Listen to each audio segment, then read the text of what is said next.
Friends, நம்ம பார்க்க பெறுபடி என்னன்னு கேட்டீங்கன்னாங்க ஃப்ரெண்ட்ஸ், மாட்டு தோட்டத்தில் இந்த இதுக்கெல்லாம் மீனியம் அடிச்சுட்ருக்கேன் நண்பர்களே.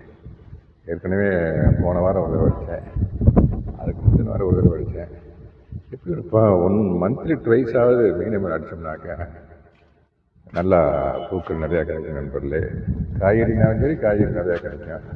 இப்போ நான் அன்னைக்கு வந்து அடிக்க போகிறேன் நண்பர்களே. வாங்க வீடியோக்குள்ளே போகலாம்.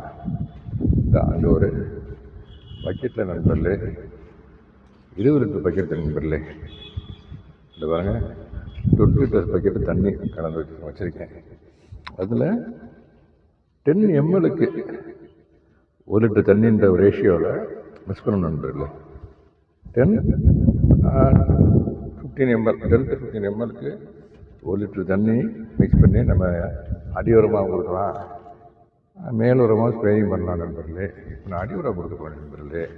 இந்த பாருங்களேன், இதில் ஒரு 300 ml மீனவன் வச்சுருக்கேன் நண்பர்களே. இதான் இந்த 20 லிட்டர் தண்ணியில் கலக்க போகிறேன். 250 to 300 ml இருக்கும், அவ்வளோதான். 20 லிட்டர் பக்கெட்டில் தண்ணி இருக்குது, அதில் மிக்ஸ் பண்ண போகிறேன் நண்பர்களே. அந்த பாருங்கள் ஊற்றிட்டேன், நல்லா கரைக்கிறோம் நினைக்கிறேன். நல்லா கரைக்கிறேன், வடிகட்டிக்கணும்.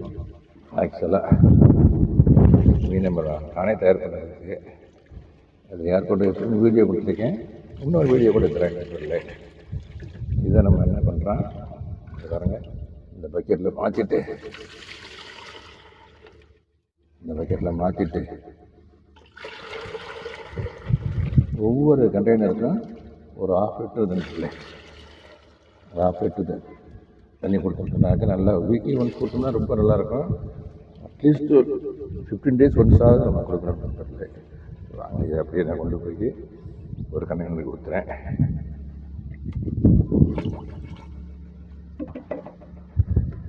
கொஞ்சம் டைலூட் பண்ணிக்கலாம்னு நினைக்கிறேன்.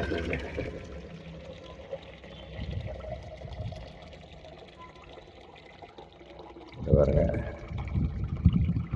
இன்னும் கொஞ்சம் நினைக்கிறேன்.